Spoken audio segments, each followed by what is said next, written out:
So I decided that for those of you that hate budgeting, I was going to show you inside 22/7. Now, most of the budgeting apps use, or the money management apps use the same underlying technology behind the scene. It's called Yodlee.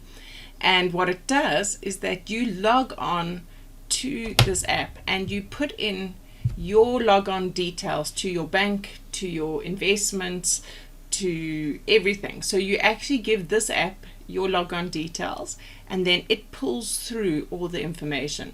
Now, it is backed by Old Mutual. It has unbelievably good security, and so I feel comfortable to do that, to put the logon details in.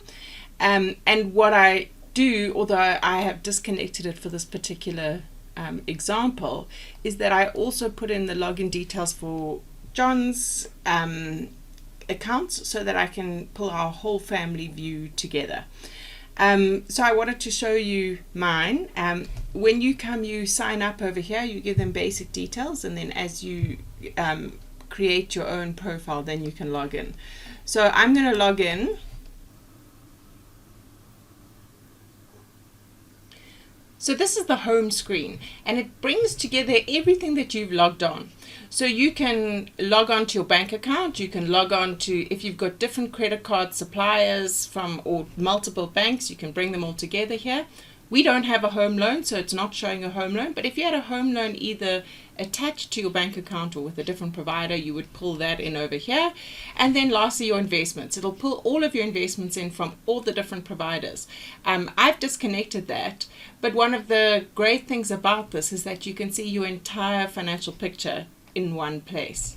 Also, what happens is in the bank account, it'll bring through all those different accounts. So it brings through, for example, all of the different accounts that you have. Over here's my bank account, but that is my cash flow saver or expense smoother account that I use and put in for all the things that I'm going to hopefully not need, but I may need through the year. And this is where you put it all together. My emergency fund is with my investments, and all of my investments are not only onshore, but most of them are actually offshore. So it doesn't pull in foreign companies, foreign providers like HSBC or any of those things. What it does provide is anything that you can log on to that comes from South Africa, you can log on here. And as I said, this is powered by Yodlee, so any of these apps anywhere in the world will bring about the exact same thing. So when you pull here, you can see transactions. Now, it is the 3rd of February, and so I haven't actually got any transactions available. Let's look at January. So let's see all things. So you will see that there is it all pulls through together, and it tells you exactly what are actually fees and what are things that I've paid. And then what it does is it automatically categorizes it so that you can actually see, it makes AI judgments on what these things are. So whilst the AI can pick up certain things and it looks at, for example, vitamins and sees that it's vitamins means health and medical, what you can do is for things it can't pick up, you have this button called uncategorized. And then what you can do is go and categorize things that they can't kind of come to. So as you can see, I do categorize pretty regularly. So this is just the most recent stuff, and that was from my brother for the food that we all put together. So actually what I'm going to do is I'm going to categorize it as holidays and travel, so it will offset the expenses that I spent on holidays and travel. This is actually one of my business accounts filtering through. SaneBox is an email filter that I use. It automatically takes all of the newsletters that I've subscribed to and puts it in a folder. And you'll see it says SaneBox email filter. Do I want to rename it? Actually, I don't want to rename it. I know exactly what that is. So the categorize is software and services. So that's kind of what I'd categorize it. Now, every single year when that thing comes, it will absolutely update and recognize it as the same thing. So how do you use this together with the spreadsheet? Well, you go to this tab called budget, and you'll see it summarizes everything for the month. So if you expand the categories, you will see all the different categories. Now this is where you'd spend so much time categorizing each one of your expenses and knowing that every single month when that expense comes again, it'll be recategorized. So if you want to add your own category, so one of your expenses, for example, is extramural activities.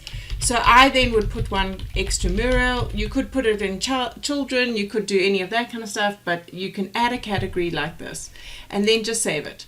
And then that category will always be there for you to use. So once you've categorized all your expenses, this is where it becomes really good to pull in for the spreadsheet.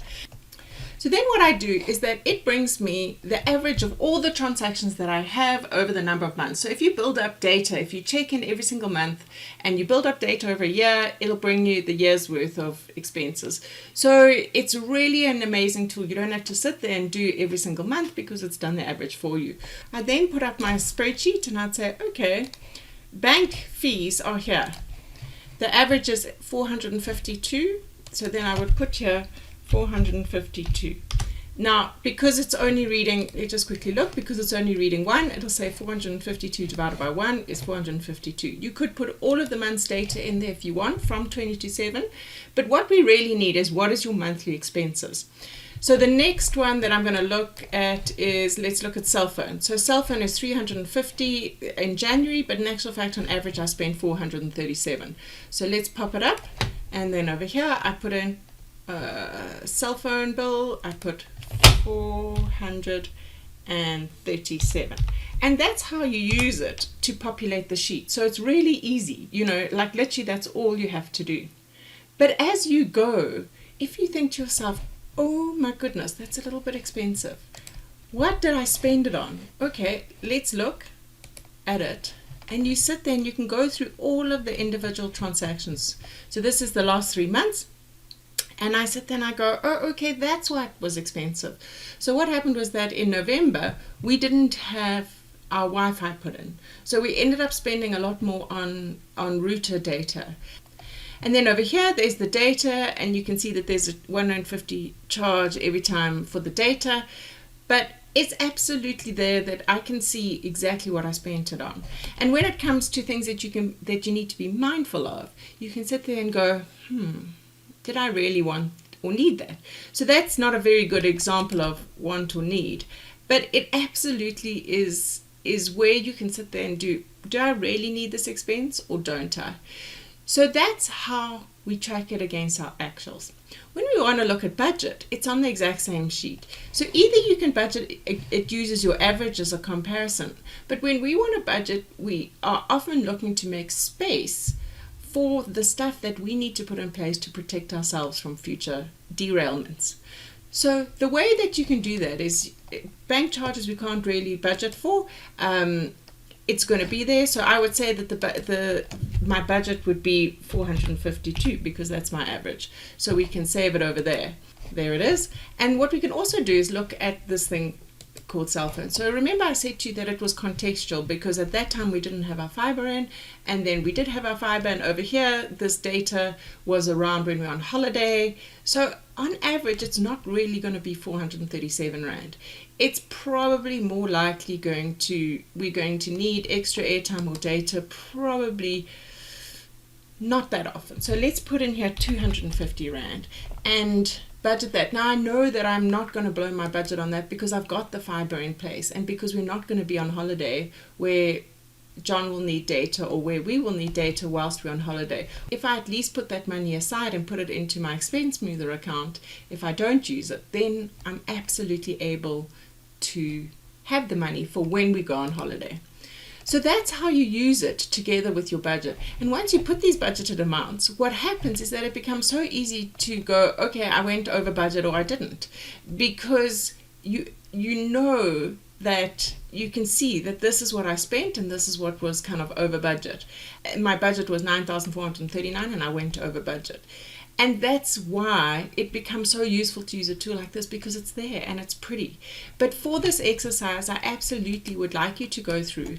And then once I've worked out, when I go to budget over here, So the 452 has come up. I said that my budget would be 452, so I can put that there, 452.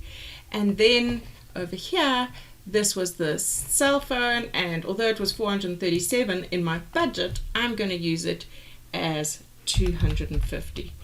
So once I've got the spreadsheet all populated, the reason why we need the spreadsheet populated is so that we can work out what the stress-free money amount is, what we need in order to protect ourselves and build that wall of protection that we go through so that we don't go into debt. That is how simple it is.